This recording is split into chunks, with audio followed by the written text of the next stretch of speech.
Allah tidak menyuruhmu menghafal Al-Quran, akan tapi Allah menyuruhmu mengamalkan Al-Quran. Nah, akan tapi kita semua insaghalna bihifdihi, lebih sibuk menghafal Al-Quran, fatarokna tadabburahu, lalu kita meninggalkan merenungi Al-Quran. Menyaksikan hati kami ya Allah, rindukan hati kami kepada kekasih-Mu Nabi Muhammad, rindukan hati kami kepada ulama kekasih-Mu Nabi Muhammad. Ya Allah, siapapun yang menyaksikan acara ini ya Allah, dimanapun mereka berada, jadikan mereka sebab kebaikan ya Allah.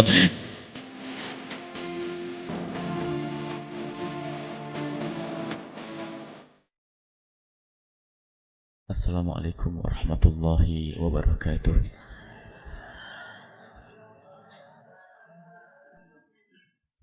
Alhamdulillah.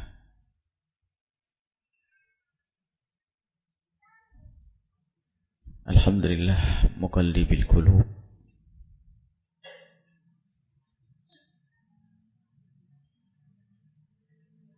Salatullahi wa salamu ala habibina wa syafi'ina wa maulana sayyidina Muhammad wa ala alihi al-mutahharina wa ashabihi tayyibin wa tabi'in lahum bi ihsanin ila yaumiddin. Allahumma ya rabbana thabbit qulubana ala dinik wal imani bik wa bi rusulik wa bi kutubik wa bi malaikatik wa bil yaumil akhir wa bil qadari khairihi wa syarrihi. Allahumma ya rabbana inna na'udzubika minal kufri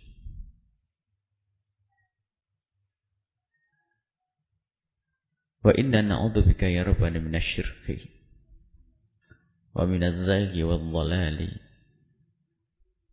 wa min fitnatil mahya wal mamat. Allahumma ya rabbana ukhshurna yawmal qiyamati ma'a zumrati ahli al-imani wa ma'a imamihim habibik sayyidina Muhammad. Allahumma ya rabbana urzuqna taubata qabla al-maut wa syahadata 'inda al-maut wal jannata ba'da al-maut. Amma ba'du. Hadirin dan hadirat kaum muslimin dan muslimat, para pemirsa dan para pendengar dimanapun berada, alhamdulillah hari kita terus dan menerus perbaharui syukur kita kepada Allah atas karunia yang diberikan oleh Allah kepada kita, yaitu yang paling agung dan paling besar adalah Allah memberikan kepada hati kita percaya, patuh, tunduk kepada apa yang diturunkan oleh Allah kepada kita. Kita bisa mempercayai kalau Al-Quran ini kitab Allah, Nabi Muhammad utusan Allah. Ini adalah nikmat besar dari Allah. Banyak di negeri kafir sana orang yang mengagumi Al-Quran, geleng-geleng kepala mereka. Keindahan susunan kalimat-kalimatnya dan maknanya yang luar biasa mengagumkan bagi mereka. Tapi ternyata mereka tidak tergugah hatinya untuk mempercayai Al-Quran.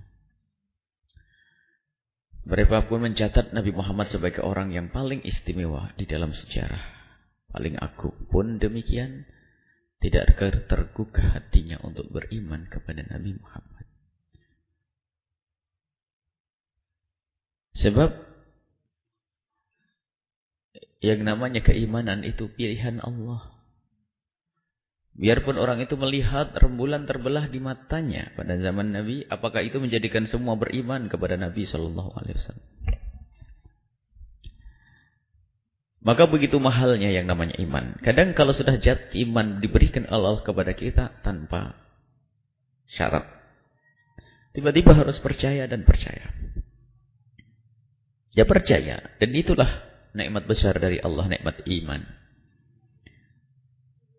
Allah memberikan kepada kita iman dan semoga Allah menjaga, dan kita harus menjaga, menghindar dari hal-hal yang akan menjadi iman dicabut oleh Allah. Sehingga ayo kita semakin Kukuhkan bahwa kalau ada perintah Allah, kita berusaha untuk mematuhinya. Kalaupun kita ternyata saat itu belum bisa mematuhinya, kita masih melanggar. Katakan kepada diri kita kalau kita melanggar. Jangan mencari pembenar saat kita melakukan kesalahan. Sebab yang mencari pembenar waktu orang itu melakukan kesalahan, dia tidak akan sadar. Dan itu kesombongan, al-kibru batarul haq. Kesombongan itu akan menghalangi kebenaran sampai di hatinya. Siapapun itu. Kalau sudah dikatakan oleh para ulama yang mengerti Al-Quran dan hadis Nabi Sallallahu Alaihi Wasallam bahwa hal ini terlarang, katakan ini terlarang. Kalau ternyata kita masih berada di kubang keharaman tersebut, tinggal kita memohon kepada Allah, minta pertolongan agar Allah menjauhkan daripada keharaman tersebut. Awas, hati-hati, kesombongan bisa menjadikan kenikmatan yang namanya iman itu dicabut oleh Allah. Dan alangkah banyaknya orang, dan ada hamba-hamba yang dicabut oleh Allah keimanan dari hatinya. Karena kesombongan yang ada di dalam dirinya. Sungguh kesombongan akan menolak kebenaran. Biarpun seolah-olah sudah ada di hatinya keyakinan akan kebenaran Al-Quran, kebenaran syariat Nabi SAW, kebenaran para nabi terdahulu, akan tapi belum tentu setelah itu akan aman. Bisa saja tiba-tiba ia meragukan atau keluar dari agama yang diridai oleh Allah karena ada kesombongan di dalam hatinya. Baik, ini adalah yang kami sampaikan. Yang tercakup dalam ayat-ayat yang akan kita baca pada berikut ini. Kita sudah sampai kepada ayat 84. A'udzubillahi minasyaitonirrajim dari surat Ali Imran. A'udzubillahi minasyaitonirrajim. Bismillahirrahmanirrahim. Qul amanna billahi wa ma unzila alaina wa ma unzila ala Ibrahim wa Ismail wa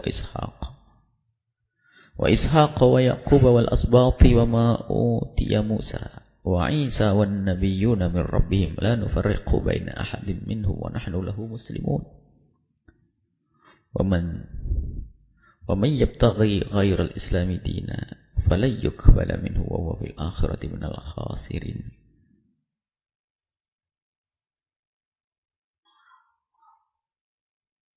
Kaifa yahdillahu qauman kafaru ba'da imanihim wa syahidu anna rasulah haqqun wa ja'ahumul bayyinat wallahu la yahdil qaumal zalimin.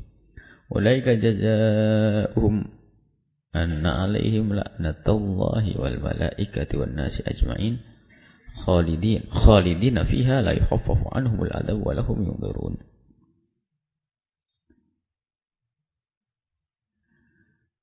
Kul, katakanlah wahai Muhammad. Katakanlah cara iman yang benar, katakanlah seperti ini. Dan bukan sekedar engkau katakan yakinilah seperti ini. Amanna. Kami beriman kepada Allah. Kami beriman kepada Allah. Wa ma unzila alaina, dan apapun yang diturunkan kepada kami. Katakan wahai Muhammad. Memang pesannya seolah-olah khusus untuk Nabi, tapi sebetulnya adalah untuk kita. Karena Nabi sudah jelas-jelas ahli iman. Untuk umat Nabi seperti itu. Amanna billahi, kami beriman kepada Allah. Cukupkah kita beriman kepada Allah? Agama-agama lain pun percaya akan adanya Allah. Enggak cukup. Iman kepada Allah. Wa ma unzila alaina. Dan mengimani apa yang diturunkan kepada kami, yakni Al-Quran. Harus iman kepada Al-Quran. Yakin pedomanmu adalah Al-Quran. Imammu. Petunjukmu melalui Al-Quran. Sebagai ahli Islam, ahli iman, harus kita yakin, seyakin-yakinnya. Bahasanya keselamatan kita adalah melalui petunjuk Al-Quran. Berpegang kepada Al-Quran. Dan tidak cukup ternyata orang mengagungkan Al-Quran, ternyata ada tuntutan lain, kewajiban dia harus wa ma unzila ala Ibrahim. Kita harus yakin bahasanya apa yang diturunkan kepada Nabi Ibrahim adalah hak. Wahyu-wahyu yang diberi kepada Nabi Ibrahim. Wa Ismail, dan juga yang diberikan kepada Nabi Ismail, wa Ishaq dan Nabi Ishaq. Wa Yaqub dan Nabi Yaqub, wal asbati dan keturunannya. 12 keturunan. Keturunan dari Nabi Yaqub dan seterusnya.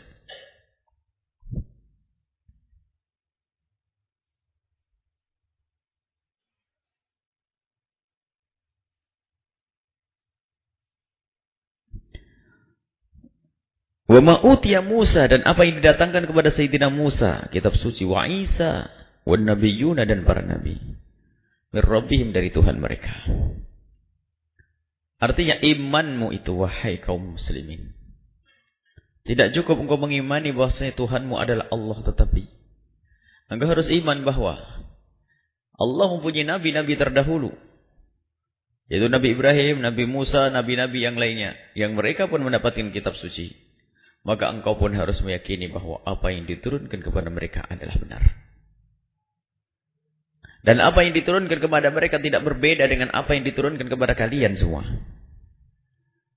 Kandungan akidah keimanan yang ada di kitab-kitab suci terdahulu tidak akan bertentangan dengan kandungan keimanan akidah yang dibawa oleh syariat Nabi Muhammad di dalam Al-Quran. Ini yang harus kamu yakini. Jadi disebutkan iman kepada apa yang diturunkan kepada kami dan para nabi-nabi terdahulu, maknanya apa? Pengukuhan bahwasanya keimanan dan akidah itu dari masa ke masa sama dan tidak berubah. Para nabi terdahulu pun mengajarkan iman kepada Allah dan iman kepada malaikat Allah dan seterusnya. Tidak ada perbedaan urusan akidah, maka tidak ada khilaf di dalam akidah.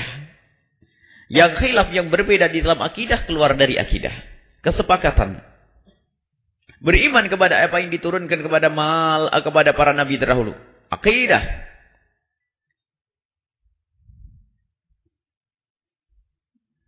Kemudian disebutkan lagi di situ, la nufarriqu baina ahadin minhum, maka tidak boleh kita membeda-bedakan satu dengan yang lainnya. Artinya yang bisa kita pahami dan tidak akan berbeda. Jika ada perbedaan, ketahuilah ada kesalahan di situ. Konsep ketuhanan sama antara agama yang dibawa oleh Nabi Isa alaihissalam dan agama Rasulullah. Akan tapi jika ternyata ada konsep ketuhanan yang berbeda, maka ketahuilah ada yang salah di situ. Ada penipuan di situ, ada pemalsuan di situ. Apa yang diturunkan kepadamu tentang konsep ketuhanan, tentang makna, tentang pemahaman tentang ketuhanan bahwa tidak ada Tuhan selain Allah. Tuhan Allah Maha Tunggal dengan sifat-sifat yang semuanya adalah sifat kesempurnaan. Maka ketahuilah, jika ada agama yang berbeda dengan ketentuan ini, maka itu adalah agama yang salah. Wa nahnu lahu muslimun, kepada Allah lah kita berserah. Intinya bahwasanya yang dibawa oleh nabi-nabi itu menghantarkan kita kepada kepasrahan kepada Allah Subhanahu wa taala. Yang dibawa oleh Nabi Musa dan seterusnya. Tapi ada orang yang memahami beda bahwa agama semua itu benar karena semua itu dari Allah. Lah ini dalilnya. Muncullah Islam gadu-gadu, Islam ngaco, liberal. Sehingga mereka mengatakan, Al-Quran yang sudah menjelaskan, hati-hati. Ayat ini sering dipakai oleh mereka-mereka. Apa yang dibawa oleh Nabi Musa adalah benar. Ini Al-Quran yang menyebut. Jangan beda-bedain dong. Kenapa harus beda? Makna la nufarriqu baina ahadin minhum, memang tidak ada perbedaan. Antara kita dengan agama Yahudi tidak ada perbedaan, antara kita dengan agama Islam, antara Islam dengan agama Nasrani tidak ada perbedaan. Mestinya seperti itu. Maka jika ada perbedaan, kamu harus paham ada yang salah di situ. Bukan berarti lalu kita katakan semuanya benar seperti yang selama ini orang-orang keblinger di kampus-kampus Islam. Muncul model-model manusia yang menganggap bahwa semua agama itu benar. Semua dibawa oleh Nabi itu benar. Bagaimana? Mereka tidak ngerti mana benar dan mana batil. Yang dibawa oleh Nabi Muhammad adalah agama yang paling benar. Dan kebenaran agama Nabi Muhammad ini akan membenarkan agama-agama yang terdahulu. Artinya mengakui keberadaan agama yang terdahulu. Tentunya orang harus paham. Yang dibenarkan oleh agama Islam yang sesuai dengan apa yang diturunkan oleh Allah. Bukan bah. ketuhanan, keyakinan kepada Allah Subhanahu wa taala. Wa nahnu lahu muslimun. Kepada Allah lah kita berserah. Ada lagi zaman sekarang merusak bahwasanya yang namanya Islam ini ada orang-orang akhir zaman. Sudah meninggal, semoga Allah mengampuni karena dia juga pakai label Islam waktu meninggal. Mendefinisikan baru yang namanya Islam itu berserah diri. Semua agama yang berserah diri kepada Tuhan itu sudah disebut Islam. Makna berserah diri. Dia membuat definisi baru. Sehingga ada sekelompok orang di luar Islam berbondong-bondong dan berkata, tanpa harus masuk Islam pun kami sudah Islam. Lihat, merusak akidah dan merusak iman. Itulah liberal group, itu grup-grup Islam liberal. Hanya permasalahannya, wahai kaum muslimin dan muslimat, pada perbincangan beberapa waktu yang lalu, kami mengetahui beberapa orang-orang yang peduli kepada agama. Mereka merasa cemas dan was-was. Tokoh merasa cemas dan was-was. Ia prihatin kepada umat Islam. Sehingga informasi yang didengar itu dipegangi sebagai bahan untuk menumbuhkan keprihatinan di dalam hatinya. Sehingga ia menyebut beberapa kelompok di kiri kanan kita, Buya. Sekarang di kelompok kiri kanan kita itu diancam oleh kesesatan-kesesatan. Di pojok sana ada Wahabi. Di sini ada Syiah. Di situ ada liberal. Yang cenderung liberal itu adalah kebanyakan orang dari kita sebetulnya. Orang dari, maksudnya dari kita itu yang ngaku-ngaku ahli sunnah wal jamaah model kita. Suka maulidan juga itu orang liberal itu. Dan di antara model-model manusia itu, ini yang paling jahat. Liberal itu. Ini yang paling mengerikan liberal itu. Kemudian orang tersebut rupanya bercerita panjang lebar menyebut si fulan. Oh. Si fulan yang disebut itu dianggap pejuang baginya. Si fulan yang disebut sebagai pejuang adalah justru pengkaroknya liberal. Bos-bosnya liberal. Artinya apa? Banyak orang itu tidak ngerti tentang tokoh-tokoh liberal dan manusia-manusia liberal itu. Dia mencaci maki liberalnya harus perang, Ibu ya. Harus, ini karena membahayakan agama. Rupanya dari mulut ke mulut dia mendengar liberal. Tapi dia tidak ngerti rincian liberal itu kayak apa. Itu permasalahan juga. Bahkan sebagian tokoh tidak mengerti. Saya heran, ajib. Orang ini kayaknya nggak ngerti liberal. Dia tidak senang dengan liberal memang. Benar, bagus. Saya pikir berbangga saya. Dia adalah orang yang tidak senang dengan Islam liberal. Tapi ternyata di saat nyebut tokoh-tokoh, mohon maaf khususnya tokoh Nahdlatul Ulama. Ini adalah tokoh-tokoh besar aslinya. Cuman banyak kemasukan virus-virus liberal. Dan adanya di gudang itu memang. Dan harus kita akui, kita semua adalah lihat. Dari mbah-mbah, guru-guru kita semua dari orang Nahdlatul Ulama. Akan tapi lihat. Musuh-musuh Allah merusak Islam melalui di sini. Kita punya manhajnya Mbah Hashim Asy'ari. Kiai Hashim Asy'ari pendiri Nahdlatul Ulama. Itu akidah kita. Akan tetapi sekarang banyak acak-acak oleh orang-orang yang belajar agama dari Amerika. Lebih bangga kepada Karen Armstrong daripada Ghazali. Lebih berbangga dengan dunia-dunia barat sana. Di kampus-kampus seolah-olah mengandalkan akalnya. Itu musibah. Dan di antara ciri khas mereka adalah menganggap semua agama benar semuanya. Dan dibela mereka.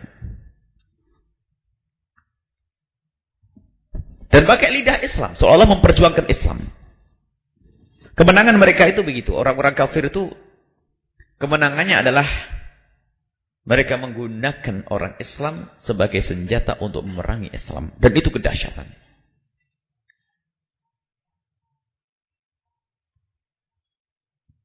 Dan itu sebetulnya kekafiran. Dan memang dari masa ke masa. Munculnya manusia-manusia semacam ini kadang-kadang melalui label Islam. Di Cirebon sudah ada institut-institut seperti itu. Yang mengajari kepada kekurangan ajaran kepada syariat Nabi SAW. Hati-hati. Pada zaman Nabi SAW ada orang-orang munafik. Jadi kelompok itu ada dua sebetulnya waktu itu. Ahli Islam dan di luar Islam. orang-orang Nasrani dan orang Yahudi. Dan Nabi amat terbuka dan itulah Islam. Terbuka Nabi dan itu Islam, terbuka. Orang Nasrani dan Yahudi pun boleh hidup berdampingan dengan Islam. Dan mereka mendapatkan hak yang sama. Boleh berdagang, berbisnis. Tapi untuk menjaga ketentraman bersamaan, maka Nabi Muhammad membuat satu ikatan, perjanjian. Dan perjanjian itu tidak ada yang membebankan tidak memberatkan ke sebelah pihak. Justru di dalam perjanjian itu isinya, semuanya saling menghargai, semua saling menjaga, semua saling. Begitu. Bukan umat Kristen harus begini, umat Yahudi harus begini. Tidak. Saling. Akan tapi selalu dan selalu ada pengkhianatan muncul dari Yahudi. Dan di saat seperti itu begitu mudahnya Nabi untuk menyelesaikan jika problem itu antara Islam dengan Yahudi. Karena orang Yahudi, karena Islam ada wibawa itu. Sehingga orang Yahudi cepat di saat ditegur oleh Nabi, dia akan mundur. Biarpun nanti membuat ulah lagi. Ditegur lagi, akan begitu mudah. Tapi lihat di saat muncul orang yang ketiga. Di siang harinya bersama Nabi, kalau malam harinya kumpul dengan mereka, inilah mulai kerancuan. Mereka adalah orang-orang munafik. Lihat, kalau di KTP-nya semua Islam. Tapi diskusinya, obrolannya lebih sedang dengan orang di luar Islamnya. Ini. Pada di siang harinya bersama Nabi ngaku umat Nabi Muhammad SAW. Akan tapi di malam harinya ia mendiskusikan tentang orang Islam bersama orang-orang kafir. Akhirnya mereka punya ide.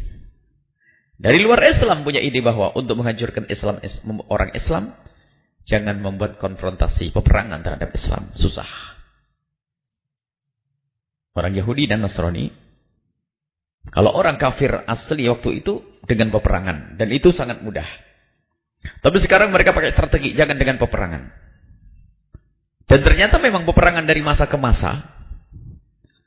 Peperangan dari masa ke masa itu, Islam tidak dikalahkan dengan senjata bom dan meriam. Tidak bisa dikalahkan dengan itu. Biarpun terbukti kaum muslimin lemah urusan senjatanya, ternyata mereka tidak bisa mengalahkan. Akan tapi umat Islam akan dikalahkan dengan kekeroposan iman dan akidah. Masih ingat negara kita Indonesia Raya? Lihat dengan kesederhanaan para pejuang-pejuang kita. Sampai masyhur senjata mereka dengan bambu runcing dan sedikit senjata rampasan dari mereka. Dan orang-orang Belanda punya apa saja. Belanda di samping mereka mengambil, tapi juga meninggalkan. Mereka mengambil kekayaan kita dan meninggalkan agama. Saat ini agama itu dipeluk oleh masyarakat Indonesia. Agama orang yang pernah menjajah kita. Tapi Islam datang ke Indonesia dengan kelembutan. Lihat. Para saudagar-saudagar yang berkunjung dengan akhlak yang mulia. Membuat satu silaturahmi yang baik. Sehingga mereka menikah dengan putri-putri raja dan seterusnya. Ulama-ulama dari Hadramut datang. Dari Gujarat yang mereka adalah usul-usulnya Hadramut.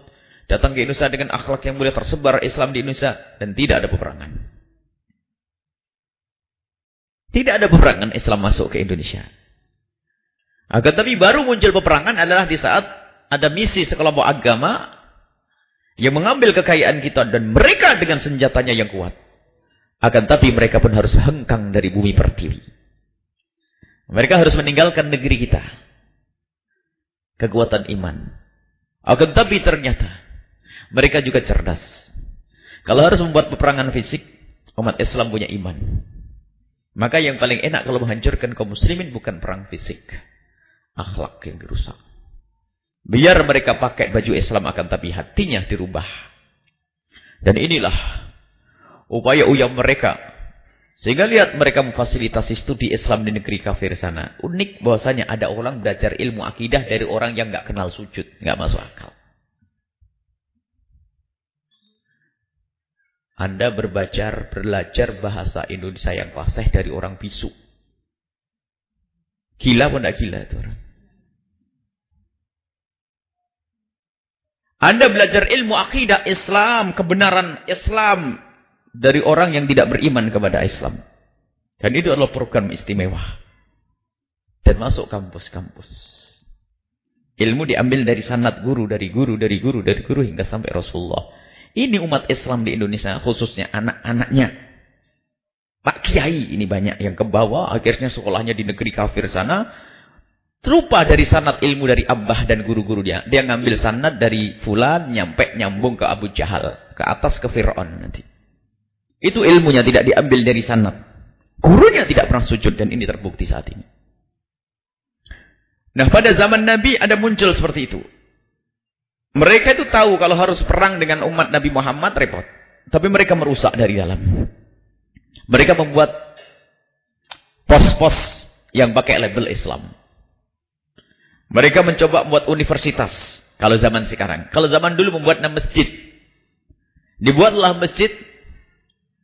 Masjid yang dibuat oleh orang-orang Islam munafik. Yang mereka di siang hari ngobrol dengan Nabi. Kalau malam kumpul dengan orang-orang kafir Yahudi. Akhirnya mereka membuat masjid. Dan pembuatan masjid ini dibantu oleh orang-orang Yahudi. Dan dari masjid inilah nanti muncul fitnah. Sehingga akhirnya Nabi Muhammad mengomandokan bahasanya ini masjid harus dihancurkan. Ternyata bentuknya si masjid tetapi merusak umat Islam. Dan sekarang pun demikian. Orang-orang munafik itu. Dia berkomunikasi dengan orang di luar Islam membuat lembaga besar di Indonesia Raya. Institut-institut yang didirikan. Lembaga-lembaga Islam dibiayai oleh mereka, lihat. Dan gurunya pun diatur. Pokoknya yang bisa mengajar di situ, yang dibesarkan adalah guru-guru yang sanad ilmunya kepada Abu Jahal. Bukan kepada ulama-ulama. Nah di situ mulai ada kerusakan akidah. Nah cara merusak akidah, mereka tidak mengatakan Islam itu rusak. Tidak. Mereka dengan bagus tidak mengatakan Islam nggak benar. Tidak. Akan tapi mereka mencoba menghadirkan di luar Islam pun masih benar. Kalau sudah mereka mengatakan di luar Islam benar, maka nanti tiba-tiba akan menyimpulkan bahwasanya berarti kiai-kiai yang menyalahkan ini nggak benar. Sehingga saat ini muncul Islam liberal itu. Islam liberal itu adalah Islamnya orang munafik yang bersekongkol dengan orang di luar Islam. Jadi grup Islam liberal itu sendiri adalah kayak masjid Diror, harus dihancurkan. Lah cuman permasalahannya orang-orang kita itu nggak ngerti kalau begitu itu. Ngerti Islam liberal nggak benar, cuman nggak ngerti. Kayak apa sih bentuknya? Jadi mengatakan nggak benar, itu batil, itu nggak itu penyesatan dan sebagainya. Ternyata dalam satu majelis dia masih menyebut si fulan, si fulan, si fulan. Yang mengajarkan kesesatan-kesesatan dia. Dan cirinya adalah apa? Mereka akan membela kebatilan dia. Agama-agama. Misalnya kelompok-kelompok yang jelas sesat dan menyesatkan masih harus dianggap sebagai kelompok yang bisa diakui kebenarannya. Di saat ada kedoliman kepada kaum muslimin, lihat mereka tolak pinggang. Mereka lalai. Di saat kedoliman terjadi kepada kaum muslimin, kaum mayoritas kita, mereka akan diam-diam. Giliran nanti ada kedoliman terjadi kepada orang minoritas, mereka sok jadi berjuang. Padahal kedoliman itu terjadi karena kesalahan kaum minoritas itu sendiri. Mereka menjadi salah di dalam pandang mereka. Sehingga akhirnya ini keberhasilan mereka. Selalu dalam keadaan apapun yang dituduh adalah Islam. Baik, menyamakan semua agama adalah ciri. Nah, ini disebutkan nih. Ayat ini biasa dipakai oleh mereka. Pun Islam melakui. Yang tidak beriman kepada Nabi dahulu, agama dahulu, yang tidak mengakui agama Yahudi adalah salah. Ini Al-Quran. Yang tidak mengakui agama Nasrani salah. Itu Al-Quran. Kita jawab. Kita mengakui agama Nasrani dan kita mengakui agama Yahudi yang dibawa oleh Nabi Isa. Agama Nasrani yang dibawa oleh Nabi Isa kami akui. Dan agama Yahudi yang dibawa oleh Nabi Musa kami akui. Bukan Yahudi dan Nasrani yang dirubah oleh para pengikut-pengikut. Selesai. Wa may yabtaghi gharal islami dina, ketahuilah. Ada agama Islam. Orang-orang itu mendefinisikan bahwasanya Islam itu yang penting menyerahkan diri kepada Tuhan. Sekarang, jadi rukun iman mereka disederhanakan. Yang penting orang itu percaya akan adanya Tuhan, terserah Tuhan apa saja. Yaitu, yang kemudian yang kedua, percaya bahwasanya nanti ada balasan agar bisa membatasi sepak terjang mereka di dunia. Setelah masalah hukum syariat mah terserah. Urusan pernikahan mah suka-suka, perempuan dengan laki boleh, laki dengan laki boleh, perempuan dengan perempuan boleh, kalau perlu sama keok, sama meong, sama monyet sana. Jadi pokoknya kebebasan hak asasi manusia Kemudian macam-macam kerusakan-kerusakan yang bakal muncul setelah itu. Dan benar, ada orang yang atas nama kelompok kita ini sampai mengatakan bahasanya menikahnya laki perempuan pun juga ada dalam Islam. Menikahnya laki dengan laki ada dalam Islam. Perempuan dengan perempuan ada dalam Islam. Lihat, ini manusia keblinger. Dan dia adalah orang yang sudah bersekongkol dengan musuh-musuh Allah untuk merendahkan Islam. Ini ada di masyarakat kita. Dan kita tidak terlalu banyak, mungkin tidak perlu detail kepada kebanyakan kaum muslimin yang alhamdulillah sudah selamat. Cuma di kalangan para asatid, para pemikir, ini harus betul-betul berpikir. Memilah. Bahasanya ada kelompok-kelompok semacam itu. Kemudian setelah itu, wa may yabtaghi ghairal islami dina. Ini penjelasan lagi bahwasanya Islam itu loh yang benar. Kalau ada orang menginginkan selain Islam, jadi agama Islam. Nabi mengatakan, Allah berfirman, kul, katakanlah, amanna, kami beriman kepada agama yang diturun kepadaku. Dan juga agama-agama yang lain tentunya ada catatannya yang belum berubah. Maka selagi berubah, itu bukan disebut sebagai agama Islam. Karena agama yang rusak. Agama yang sudah dirubah. Maka di saat seperti itu, jangan sampai ada yang menghendaki selain daripada agama Islam. Wa may yabtaghi ghairal islami dina, barang siapa menginginkan agama selain Islam, fala yuqbala minhu, tidak akan diterima oleh Allah. Yang berpindah agama tidak akan diterima oleh Allah. Wa fil akhirati minal khasirin, di akhirat termasuk orang-orang rugi. Maka jangan sampai Anda tukar agama Anda. Menukar agama, murtad, keluar dari iman. Dan keluar dari iman itu bukan serta-merta orang itu keluar dari iman, bukan lalu keluar dari Islam, saya nggak mau meluk Islam, tidak. Islam yang salah itu juga ada. Sehingga nanti pembahasan murtad. Murtad itu bukan serta-merta orang berkata aku masuk Nasrani atau masuk Yahudi, bukan. Yang namanya keluar dari iman itu, menghendaki agama selain Islam, itu adalah menolak Islam dulu. Kalau orang sudah menolak kebenaran Islam, dan apa yang dikandung, dibawa oleh Islam, itu artinya keluar dari Islam, menghendaki selain itu. Murtad. Kisahnya. Orang murtad adalah orang yang dihinakan oleh Allah. Orang yang mengakui bahasanya ada hukum yang lebih bagus dari hukum Al-Quran, adalah murtad.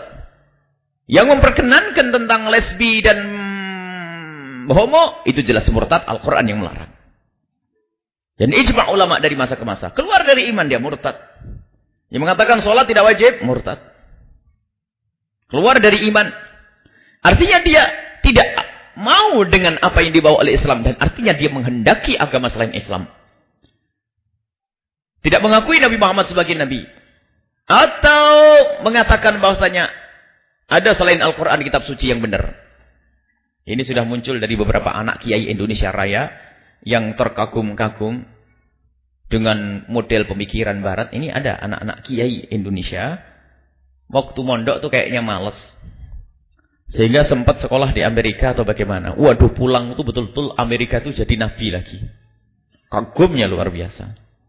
Dikit-dikit Amerika, dikit-dikit Amerika. Pengagungan kepada Amerika luar biasa. Nah, dimuliakan. Sehingga pendidikan yang ia dapat di negeri itulah yang seolah-olah menjadi ilmu yang sesungguhnya.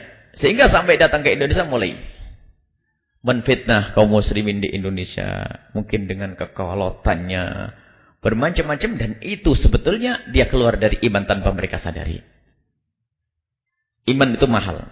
Kalau ada orang menghendaki agama selain Islam, maka ketahuilah tidak akan diterima oleh Allah Subhanahu wa taala. Dan di akhirat dia akan mendapatkan kerugian yang amat rugi. Rugi sekali di akhirat. Kaifa yahdillahu qauman kafaru ba'da imanihim. Tidak. Kaifa yahdillahu, bagaimana Allah akan memberikan petunjuk kepada sekelompok orang yang mereka itu keluar dari iman setelah Allah memberikan petunjuk kepada mereka. Setelah mendapatkan iman, mereka dilahirkan dalam keadaan iman. Kemudian setelah itu lihat, terjadi pergeseran nilai iman di dalam diri mereka. Tiba-tiba lebih terkagum-kagum dengan dunia kafir sana. Sehingga memuliakan apa yang ada dari sana sampai merendahkan apa yang ada di dalam syariat Islam. Maka orang yang semacam itu tidak akan mendapatkan petunjuk dari Allah. Kesombongan kepada syariat Allah akan menjadikan jauh daripada hidayah Allah Subhanahu wa taala. Setelah mereka beriman, bersaksi wa syahidu anna rasulah haq. Mereka mula-mula meyakini Nabi Muhammad adalah benar. Waktu di pondok, waktu ngaji, waktu masih benar jadi anak kiai, bapaknya masih ada.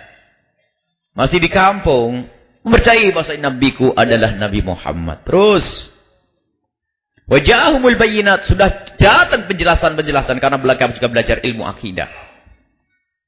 Akan tapi setelah itu terjadi pergeseran karena dia mulai kenal dunia kampus yang enggak benar. Tidak semua kampus ya. Kampus yang enggak benar, kampus yang benar selamat.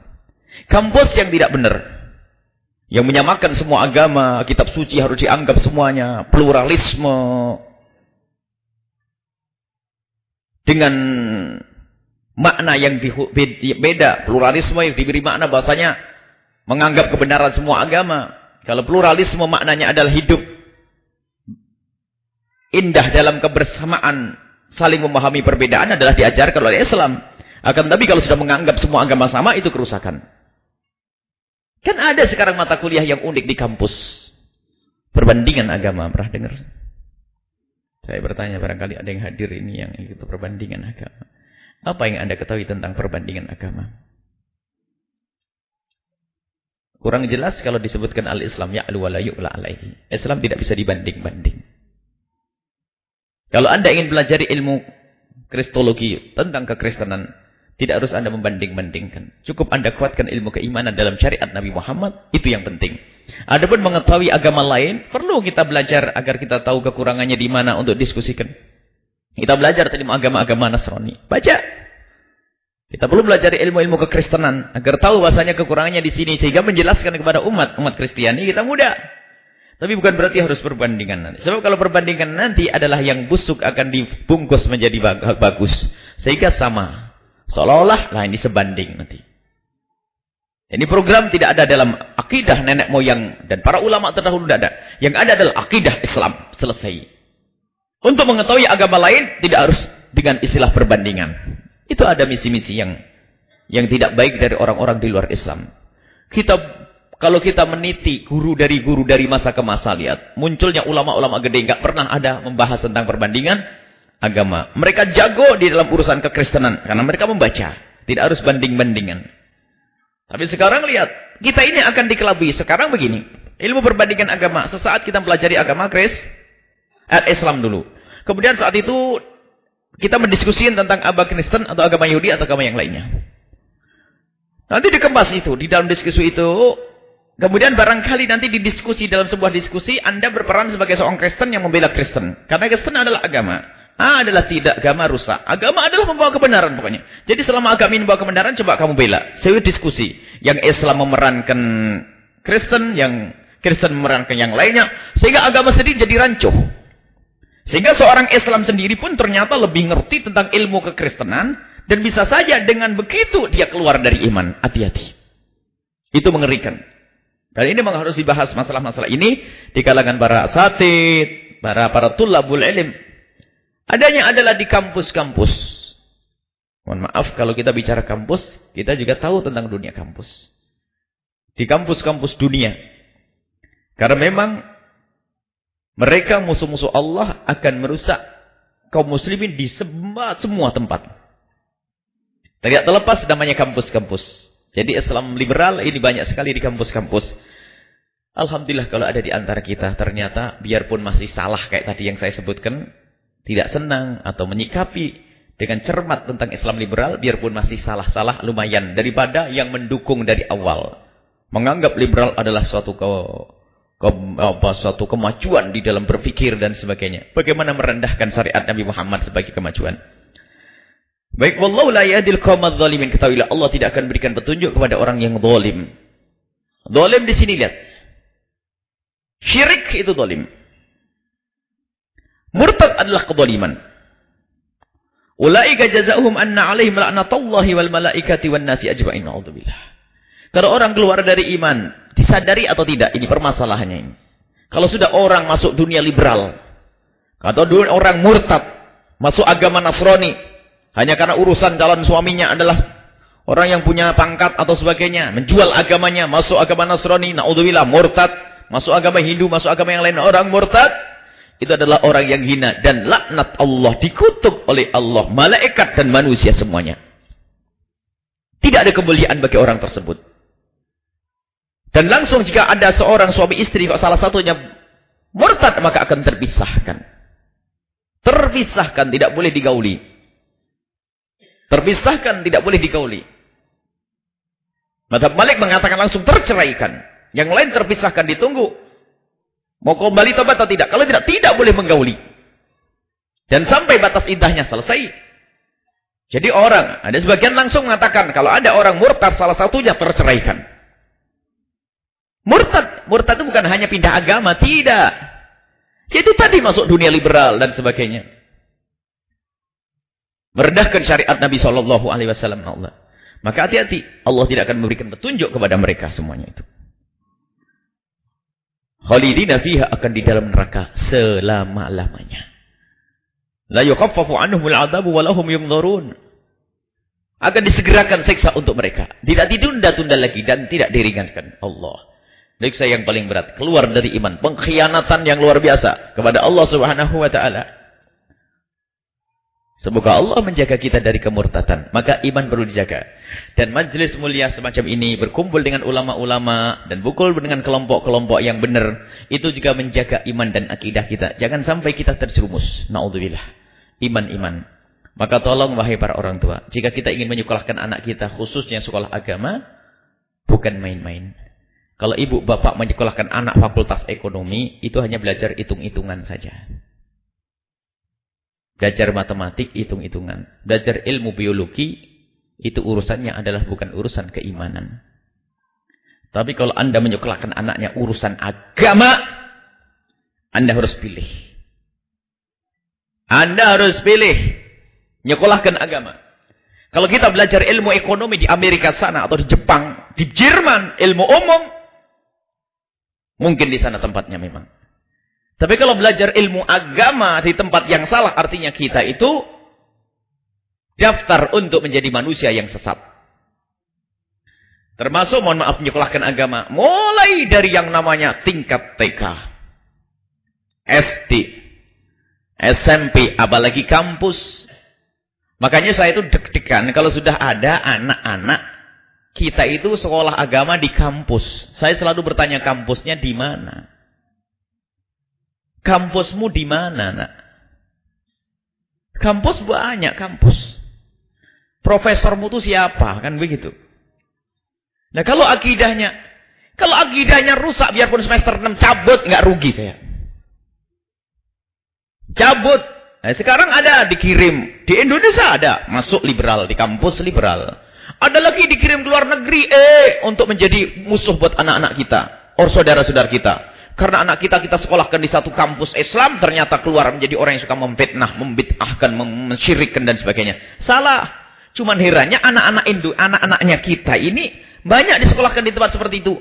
Karena kebanggaan orang tuanya. Karena anaknya telah mendapatkan beasiswa. Gak apa-apa. Biarpun masuk neraka. Untuk apa beasiswa masuk neraka? Enggak. Di Indonesia, kampus, hati-hati. Kita tidak bermusuhan dengan kampus. Bahkan kita harus berjuang di kampus. Para asatid yang berjuang di kampus, teruskan. Teman-teman yang ada di kampus, teruskan. Cuman kita memberikan warning, wanti-wanti kepada orang tua yang hanya menyekolahkan anak-anaknya agamanya di kampus. Anaknya tambah sujud, enggak. Kadang-kadang bangga-banggaan sombong, bakti ke orang tua, enggak. Tarbiyah enggak ada. Dosennya kadang-kadang terlambat, kadang-kadang hanya fotokopinya yang datang, besok ujian. Ilmu apa gitu? Kita perlu belajar yang serius. Agama diambil dari tangannya para masyayikh, para guru-guru. Nah, ini yang harus kita perhatikan. Tapi tidak semua kampus nggak benar. Tapi banyak kampus yang nggak benar, itu saja. Jadi harus tanya dulu, Buya, anak saya mau sekolah di kampus ini bagaimana? Jadi tanya-tanya, sekolah apa Bu? Fakultas Ekonomi. Oh ya, Fakultas Ekonomi sih aman-aman. Pokoknya sorenya ngaji. Sebab paling amannya anak itu kalau di kampus ngambil pendidikan umum. Kalau sudah ngambil pendidikan umum tuh masih wekel ngaji rajin. Tapi sudah ngambil fakultas agama di kampus Islam itu paling malas ngaji. Seolah-olah sudah dapat semuanya. Bahkan kiai di kampungnya pun direndahkan. Dia bukan orang akademik. Saya kan di kampus. Lihat, tambah bahlul tuh. Ini makanya kalau punya anak coba perhatikan ibu. Ibu, bapak yang punya anak kok sekolah agama di kampus paling susah ngaji.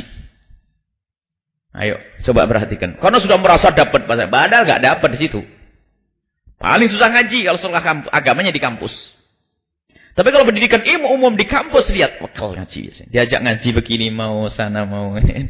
Nah, kadang kita betul hati-hati. Sebab di situ kadang tidak mendidik bagaimana orang sujud, bagaimana orang takut kepada Allah. Diajari pemikiran. Pemikirannya pun pemikiran yang aneh-aneh. Islam ngaco, Islam yang nggak karu-karuan. Memang harus seperti ini. Tapi ingat, tidak semua di kampus adalah jelek. Banyak tokoh-tokoh di kampus berjuang dan menangis mereka. Tokoh-tokoh berjuang di kampus menangis. Beliau selalu berkata, aku sendirian. Engkau tidak sendirian. Engkau adalah sedikit. Banyak mereka bingung, apakah aku harus keluar? Oh jangan dong, kalau engkau keluar siapa nanti yang di situ? Tapi berat di sini. Harus. Tapi Buya kenapa tidak masuk kampus? Ya bagiannya masing-masing. Saya di luar saja, saya tidak usah masuk kampus. Buya masuk di kampus saja. Harus, sudahlah, saya dari luar saja. Nah. Baik, jadi semuanya punya bagian masing-masing. Yang sudah berjuang di kampus, teruskan. Para dosen yang ada di kampus, teruskan. Tapi ingat, akidah yang harus Anda tegakkan. Bukan cari gaji. Bukan cari pamer otak, pemikiran, gaya-gayaan. Enggak. Tapi kita ingin menyelamatkan anak-anak kita. Kampus. Dan ibu bapak yang menyekolahkan anaknya di kampus. Harus benar-benar hati-hati. Jangan-jangan belajar ilmu agama di kampus ternyata malah masuk dalam dunia yang sesat, Islam yang ngaco. Tadi mestinya ia masuk surga tapi justru masuk neraka Allah Subhanahu wa taala. Nauzubillah, ini saja. Semoga Allah menjaga iman kita dan akidah kita semua. Wallahu a'lam bishawab. Assalamualaikum warahmatullahi wabarakatuh. Waalaikumsalam. Kepada Buya yang saya hormati, saya dari Urjanangun. Saya mau bertanya kepada Buya, bagaimana hukumnya Islam liberal itu, murtad atau tidak? Kan waktu saya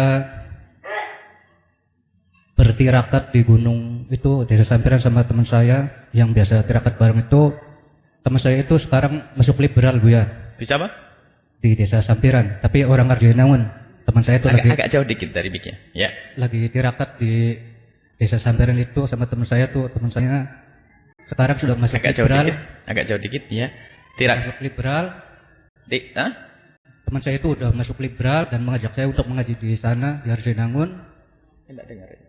Enggak kedengaran saya. Di Arjunangun situ. Terus kata dia tuh, dia masuk liberal. Liberal ya, mengajak saya untuk Kenapa tirakat-tirakat tadi? Ya lagi ziarah Bu ya. Hah? Lagi ziarah kubur. Oh, lagi ziarah kubur. Iya. Terus dia itu mengajak saya untuk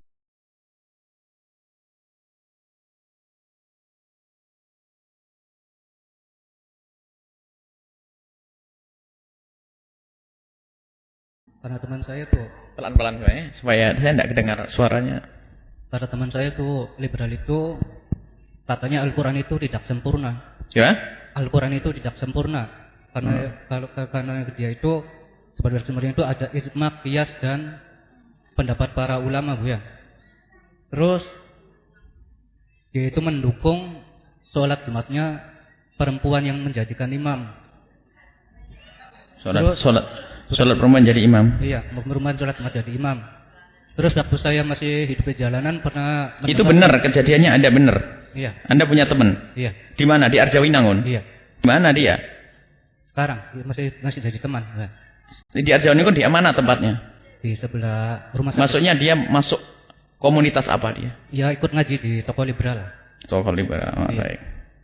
Terus waktu itu tahun 2010 itu bahwa toko liberal itu pernah mengatakan ada beberapa kitab itu dianggapnya itu kitab pelipur lara Bu ya. Apa? Kitab pelipur lara. Apa itu? Yakni Riyadhus Shalihin, Nashul Libat dan Duratun Nasihin, yang itu yang saya ingat. Ini hukumnya bagaimana Bapak sih ini bisa keluar dari Islam? Dan saya mohon surat Al-Fatihah Bu ya untuk keluar saudara saya yang kemarin meninggal dunia, Ibu Joleha binti Kiai Warlan. Kurang lebih maaf. Wassalamualaikum warahmatullahi wabarakatuh. Waalaikumsalam warahmatullahi wabarakatuh. Selanjutnya satu pertanyaan kembali dari jamaah ibu-ibu, dipersilakan. Assalamualaikum warahmatullahi wabarakatuh. Buya, di masjid dekat rumah saya itu kalau sholat Jumat itu adzannya cuma sekali. Apa itu? Ya adzan Jumat tuh Buya. Adzan Cuma Jumat satu sekali. Waktu ditanya kenapa adzannya nggak 2 kali, ditanya lagi adzan 2 kali itu yang seperti apa gitu. Nah, sayanya susah menjelaskannya Buya. Mohon penjelasannya. Terima kasih.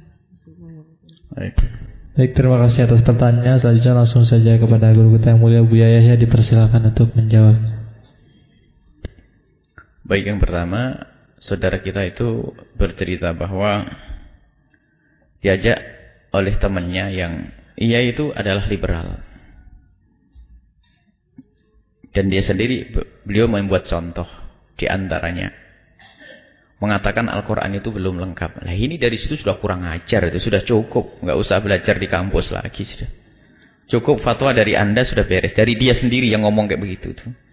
Quran kurang lengkap. Masa agama orang kayak itu kita percaya.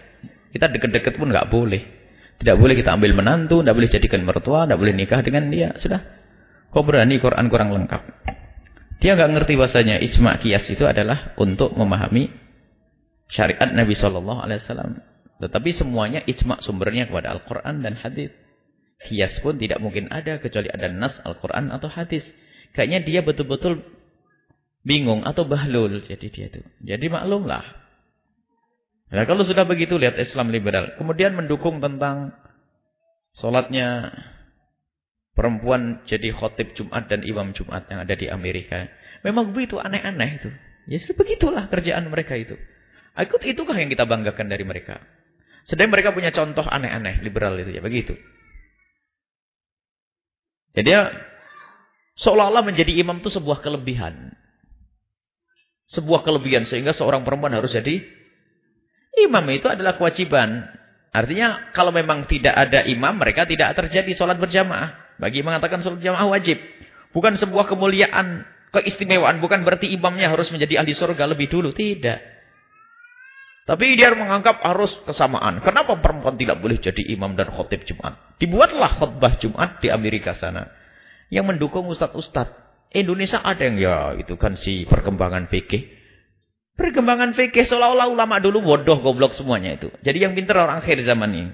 Itu sudah kesesatan yang sangat jauh sudah. Dan kalau sudah tahu model begitu ya. Kita tidak perlu lagi. Sudah jelas. Kita tidak perlu lagi dekat-dekat dengan pemikiran-pemikiran semacam itu. Sesat. Keluar dari kebenaran. Apalagi yang pertama tadi mengatakan Quran kurang. Maka itu adalah keluar dari iman. Selesai. Mau apa lagi? Dan kalau kita bongkar apa yang mereka ungkapkan lebih banyak lagi. Lebih banyak lagi. Dan mereka pandai mengemas fitnah. Membuat satu ungkapan yang multi makna. Sehingga dari ungkapan yang multi makna itu timbul permusuhan. Sehingga karena mereka juga sisi lain ada kecerdasan otak tapi tidak ada kecerdasan keimanan. Sehingga kadang dia punya pemikiran menarik sekali. Ternyata pemikirannya ini hanya membuat fitnah. Termasuk di saat membuat undang-undang apa. Itu membuat satu poin-poin band dalam istilahnya itu ada itu yang sifatnya terbuka. Sehingga bisa ditafsir dengan bermacam-macam. Dan dia bisa paham bahasanya. Dengan penafsiran bermacam-macam ini untuk menjaring kesesatannya ya, akan dibawa kepada kesesatan. Sudahlah, itu adalah memang orang munafik seperti itu. Kelihatannya pakai label Islam, tapi sesungguhnya mereka merusak Islam. Tempatnya di mana-mana ada.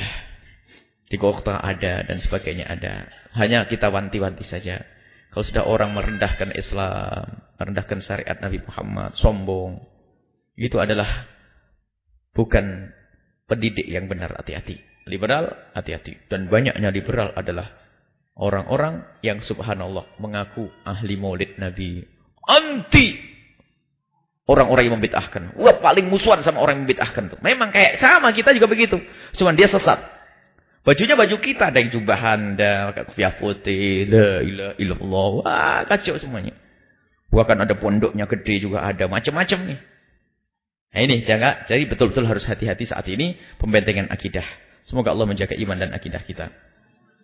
Kemudian ada pun yang kedua yang ditanyakan tentang di tetangganya itu ada Jumatan jangan satu adzan. Kemudian berbicara tentang adzan kedua itu bagaimana? Ini kayaknya ada yang tertinggal. Kita sudah menulis risalah tentang adzan. 2 adzan dalam artikel yang sudah disebar. Yang sudah tidak ada kesempatan bagi orang yang berbeda untuk menolak. Karena saya mendatangkan riwayat dari Imam Muslim, Imam Bukhari rahimahullah ta'ala. Tentang kisah adzannya Sayyidina Utsman ibn Affan dengan 2 adzan. Riwayat yang benar dari Sayyidina Utsman adzan. Memang pada zaman Nabi ada 1 adzan. Kemudian pada zaman Sayyidina Utsman ditambah dengan 2 adzan dan disepakati oleh para sahabat Nabi, tidak ada yang berbeda. Yang mengatakan 2 adzan bid'ah adalah membid'ahkan Sayyidina Utsman, membid'ahkan Sayyidina Ali, membid'ahkan para ulama, para sahabat Nabi. Dan ternyata sudah menjadi ijma' kesepakatan ulama bahasanya adzan itu 2. Setelah masa Sayyidina Utsman bin Affan. Alaikumussunnati wa sunnatul khulafaur rasyidin. Sudah ada bukunya, barangkali bapak-bapak yang ragu kok masjidnya adzannya hilang, bukan jamnya saja yang hilang. Sekarang adzannya hilang tinggal 1, maka itu ada artikel sudah lengkap, kita 6 lembar, 6 halaman atau 8 halaman, detail. Bahkan kita datangkan fatwa orang yang suka membid'ahkan, ada saya nukilkan fatwa di situ dan sudah selesai semuanya. Sehingga tidak ada alasan bagi semua masjid kecuali harus dengan adzan 2. Karena kita kembalikan kepada perkataan ulama terdahulu. Pengen tahu ulama siapa sih yang mengatakan adzan dikembalikan ke 1? Enggak ada. Kecuali ulama akhir zaman yang seolah-olah merasa pintar. Orang merasa itu belum tentu pintar beneran. Bahkan sampai mengatakan bid'ah dan sesat adzan 2. Berarti membid'ahkan siapa? Sayyidina Utsman bin Affan. Sehingga sahabat-sahabatnya orang ini juga kebakaran jenggot nih. Lalu mereka membantah. Lihat dalam fatwa terakhir yang saya nukil dari orang Saudi. Bahwasanya yang mengatakan 2 adzan itu bid'ah, dia sendiri adalah ahli bid'ah. Loh gitu. Bukan saya yang ngomong, Bu. Ini yang mengatakan 2 adzan bid'ah, dia sendiri adalah ahli bid'ah. 2 adzan adalah hakikat sunnah Nabi Muhammad SAW.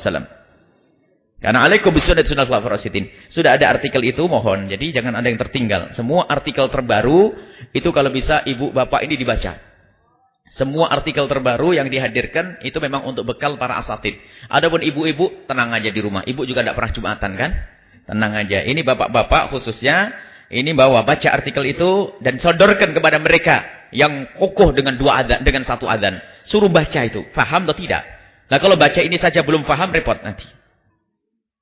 Baik, ini adalah yang sudah kami hadirkan dalam artikel itu. Selesai, insyaallah.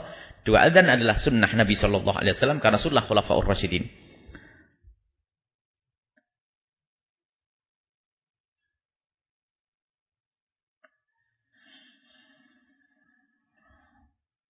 Gimana memberi nasihat untuk orang yang kecanduan maksiat? Maksiat, kecanduan merokok. Gimana nasihatinya? Kesadarannya masalah seperti itu. Maksiat ini susah. Kalau belum orang, cuman untuk mendekatkan orang, menjauhkan orang dari kemaksiatan bermacam-macam. Yang pertama kita berdoa di tengah malam untuk orang tersebut. Kita tuh sering mengkritiki orang sebagai ahli maksiat, tapi kita belum pernah mendoakan di tengah malam. Ada yang mengatakan mungkin suaminya pengen berhenti merokok ya. Tidak cukup ibu menegur, waktu malam didoain enggak? Ya Allah semoga suamiku berhenti merokok, itu berdoa. Kalau kemaksiatan yang lain, zina, ada orang zina mabuk, tidak cukup kita hanya menasihati dengan lidah kita. Tolong panjatkan doa di tengah malam. Kemudian yang kedua, membuat pendekatan, komunikasi yang baik. Sebab komunikasi yang baik itu bisa membawa kepada kemuliaan dan bisa membawa kepada kebatilan. Orang mabuk-mabukan itu mula-mula bukan pemabuk. Cuman karena berteman akrab dengan pemabuk, akhirnya cas. Tahun baru, ulang tahun ini kan sekali kejadian. Lulusan SMA, kapan lagi kalau tidak sekarang? Itu enggak enak sudah. Akhirnya mencoba minum karena persahabatan tadi lihat. Begitu juga kebaikan. Mudah dihantarkan dengan komunikasi yang baik. Jadi kita bergaul yang baik dengan dia. Kemudian kalimat yang baik, kita kasih contoh yang baik. Nasihati itu pun tidak langsung. Kalau kita langsung mendudukkan dia, nasihati sini, akan aku nasihati kau. Dia gak akan mendengar. Maka harus kita mencari celah. Dari mana nasihat kita masuk? Mungkin dengan contoh, atau mungkin dengan perilaku yang mulia. Intinya yang pertama adalah mendoakan, yang kedua membuat pendekatan. Kemudian yang ketiga baru nanti kita menyampaikan kebenaran, akan tapi disesuaikan. Tidak langsung dengan bahasa nasihat kadang. Dengan bahasa nasihat belum tentu orang mau mendengar. Karena orang yang keras hatinya. Tapi keras hatinya perlu dilembutkan dahulu hatinya. Menjaga mata anggota tubuh agar tidak maksiat, subhanallah. Menjaga anggota mata dan anggota tubuh. Yang pertama adalah laki-laki memohon kepada Allah. Kalau bapak punya mata sering lihat yang haram. Mungkin sering lihat yang haram. Bapak ibu melihat matanya yang haram. Caranya yang pertama sadari. Minta kepada Allah, ya Allah, mataku sering melihat yang haram. Sebut di hadapan Allah subhanahu wa ta'ala.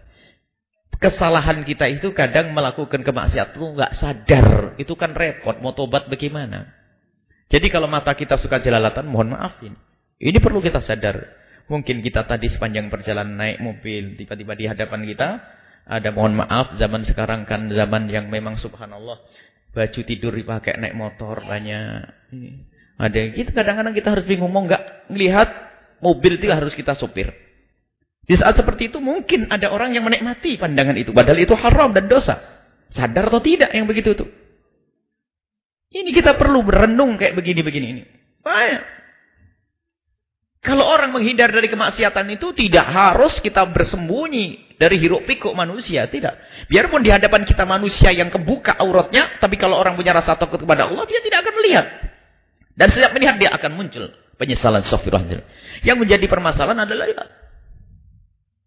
bahkan kadang ada orang memang tidak seperti itu. Memang ada kesederhanaan di sebuah masyarakat. Sehingga ada yang mandi di sungai dan sebagainya. Buka aurat. Bahkan mungkin di rumah kita pun aurat tidak pernah kita jaga. Maksiat mata. Nah ini yang demikian ini ternyata kita minta kepada Allah. Kemudian sadari yang kedua. Sadari kalau itu kemaksiatan, minta kepada Allah subhanahu wa ta'ala. Kemudian kalau secara umum kemaksiatan itu, cara yang paling mudah untuk menjauhi kemaksiatan adalah dengan makan makanan yang halal. Pokoknya kalau orang biasa dengan makanan yang haram itu mudah bermaksiat. Hati-hati makanan yang haram.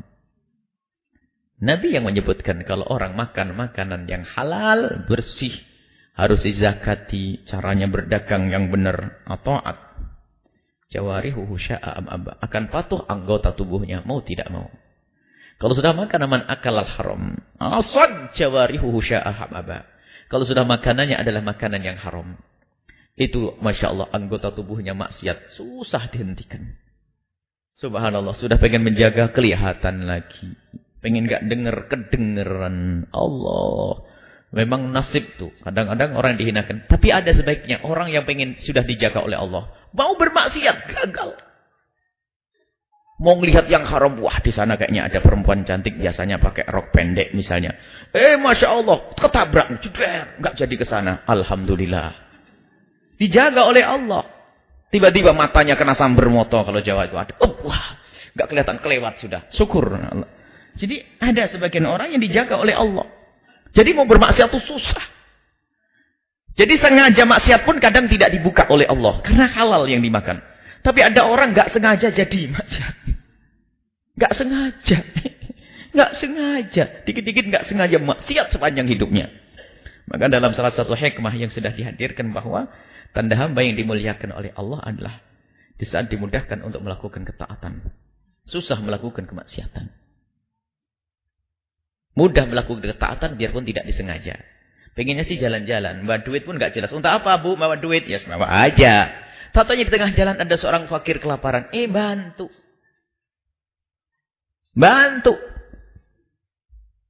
Bisa. Akhirnya apa? Duitnya berguna untuk kemuliaan. Tidak menggiring dia kepada kemuliaan. Nggak bisa. Biarpun duitnya banyak ketinggalan di rumah. Aduh, coba bawa duit tadi. Gitu tok. Coba bawa duit. Coba bawa duit. Coba bawa duit. Nggak bisa nolong. Karena Allah tidak memudahkan dia kepada kemuliaan. Baik itu saja ya. Semoga Allah menjaga kita semuanya. Ini ada pertanyaan lagi. Saya waktu masih duduk di bangku SMK pernah diajak om saya ke Suralaya Tasik Pesantren Abah Anom. Saya ditalkin oleh seorang guru yang belum saya kenal secara massal untuk ikut Thariqah Qadiriyah Naqsyabandiyah. Ingin saya tanyakan, karena jarak cukup jauh saya tidak bisa ke sana. Bolehkah saya ikut Thariqah lain yang dekat? Thariqah guru mursyid. Guru mursyid itu penting. Maksudnya kita mempunyai guru yang membimbing kita. Dan orang boleh mempunyai guru 1, 2, ngambil ijazah 3, 4. Bukan berarti kalau sudah ngambil Thariqah Qadiriyah Naqsyabandiyah nggak boleh ngambil Thariqah Rifaiyah sama Syadiliyah. Boleh mengambil ijazah. Karena intinya kita ingin menyambung sanad antara guru sampai Rasulullah. Urusan berzikir kepada Allah Subhanahu wa taala. Tapi sebaik-baik zikir yang kita amalkan adalah dengan cara istiqomah. Kalau ibu sudah menekuni zikir-zikir yang diajarkan oleh Thariqah Syadiliyah, maka tekuni zikir itu. Sebab kalau pindah-pindah terlalu berat, Bu. Kalau ibu biasa zikir dengan Thariqah Qadiriyah, tekuni zikir itu. Kalau ibu dengan Thariqah Rifaiyah, tekuni zikir itu. Kalau ibu dengan biasa Thariqah Alawiyah, tekuni. Kalau bisa semuanya gimana? Lakukan semuanya. Hebat benar ini orang. Cuman sebagian guru Thariqah haram. Kalau sudah mursyid, sudah baiat dengan saya, awas. Jangan berbaiat dengan orang lain. Haram hukumnya. Haram apa, Kiai? Orang mencari guru kok haram itu. Kiai sombong, pengen umatnya paling banyak, yang lain kecil umatnya. Itu musibah. Ya ada. Kita mendapatkan ijazah dari Thariqah ini, kita ijazah Thariqah ini, kita ijazah Thariqah ini. Nah, ini memang betul. Guru Thariqah sendiri ada yang berlebihan. Kata Dr. Muhammad Said Ramadan Al-Buti, ada sebagian guru Thariqah yang dikuasai oleh kecintaan kepada pangkat dan kesombongan. Sehingga menjadi murid pun nggak pantas, apalagi jadi guru. Loh. Guru Thariqah itu menjadi murid pun nggak pantas, apalagi jadi guru. Wah, ini enggak menunjukkan akhlak yang mulia, ilmu tidak. Sementara guru Thariqah itu guru pembersih hati, paling tidak senang dunia, paling cinta kebaikan. Wah, guru Thariqahnya paling hobi dengan fulus. Cerdas betul. Majdub memang betul, majdub.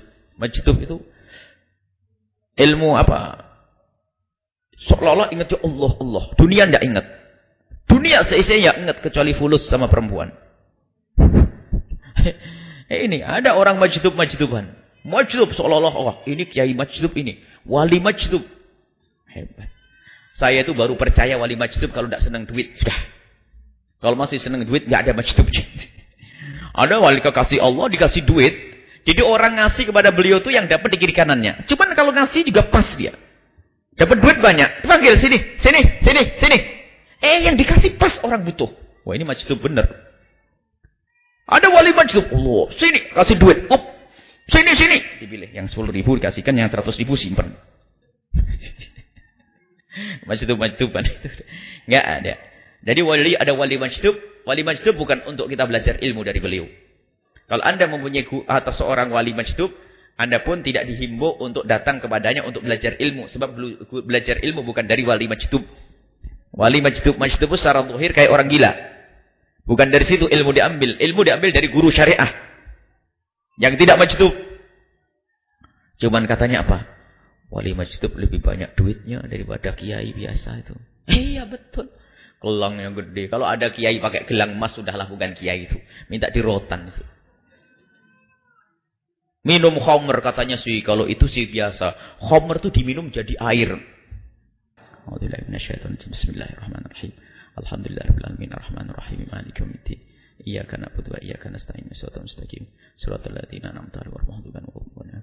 Bismillahirrahmanirrahim. Alhamdulillahirabbil alamin. Allahumma shalli ala sayyidina Muhammad wa ala sayyidina Muhammad. Allahumma arhamna wa la tu'adzibna wansurna wa la tahdhulna wa afina wa la tumridna wa akrimna wa la tuhinna wa athirna wa tustur alaina innaka ala kulli syai'in qadir. Allahumma ya Allah, jagalah iman kami, jagalah akidah kami, jaga hati kami semuanya. Zaman-zaman rusak ya Allah. Ya Allah, jauhkan kami dari berucap dengan hawa nafsu ya Allah. Kami mohon perlindungan darimu, jangan sampai apa yang kami katakan karena hawa nafsu kami. Kami ingin menyampaikan kebenaran agar bisa diterima sebagai kebenaran. Dan kami mohon ya Allah, siapapun yang datang ke tempat ini, jaga iman mereka, akidah mereka hingga panjang umur. Kelak kau cabut nyawa mereka dalam keadaan iman. Ya Allah, anak keturunan kami dan siapapun yang telah terpeleset dalam akidah yang sesat, apakah masuk akidah liberal yang lainnya, maka kami mohon kembalikan mereka ya Allah. Sungguh kami mencintai mereka. Ya Allah, kembalikan mereka kepada akidah yang kau ridhai. Akidah yang kau ridhai. Akidah yang kau ridhai dan ampuni mereka semua. Ya Allah, ampuni kami semua. Mudahkan segala urusan kami. Lapangkan rizki kami. Yang sakit sembuhkan. Yang punya hutang mudahkan kami dalam bayar hutang kami. Dan kami mohon ya Allah, kirimkan ke tempat ini orang-orang ikhlas dan ahli surga ya Allah. Kirimkan ke tempat ini yang bisa berjuang bersama kami orang ikhlas ya Allah. Ahli surga ya Allah. Dan jadikan kami adalah mereka ya Allah. Ya Allah, ya Allah, yang banyak yang yang telah kau karuniai rizki kepada mereka, jadikan rizki mereka adalah untuk kemuliaan. Dan yang belum engkau beri rizki, kami mohon karuniakan kepada mereka rizki yang banyak untuk kemuliaan. Ya Allah, engkau sungguh maha tahu, ya Allah. Engkau maha mulia di dunia dan di akhirat. Ya Allah, engkau maha mulia, memuliakan siapapun yang kau kehendaki di dunia dan di akhirat. Ya Allah, wujudkan keindahan dalam rumah tangga kami, suami istri yang saling mencintai berkat majelis mulia ini.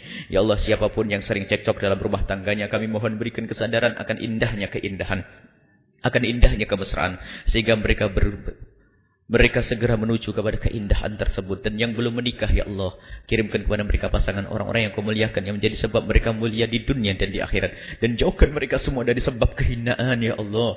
Jauhkan mereka dari sebab kenistaan, ya Allah. Ya Allah, mudahkan kepada kami pintu halal, ya Allah. Halal untuk apapun, ya Allah. Untuk anggota tubuh kami, untuk perut kami, untuk mata kami, untuk telinga kami. Ya Allah, cukupkan kami dengan yang halal, jauhkan kami dari yang haram.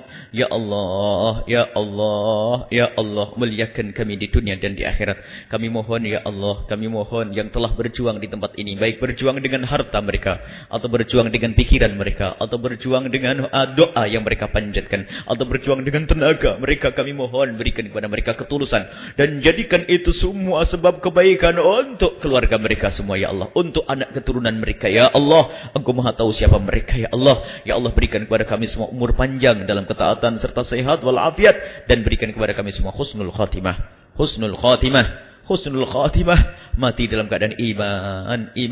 Dan kami mohon, ya Allah, mohon, ya Allah, jadikanlah ucapan kami di akhir hayat kami, saat kau cabut nyawa kami, adalah kalimat agung dan mulia, la ilaha illallah Muhammadur Rasulullah, la ilaha illallah Muhammadur Rasulullah, la ilaha illallah Muhammadur Rasulullah sallallahu alaihi wasallam. Rabbana atina fid dunya hasanah wa fil akhirati hasanah wa qina adzabannar. Wa sallallahu ala sayyidina Muhammadin wa ala alihi washabbihi wasallam. Walhamdulillahi rabbil alamin. Al-Fatihah.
Thank you.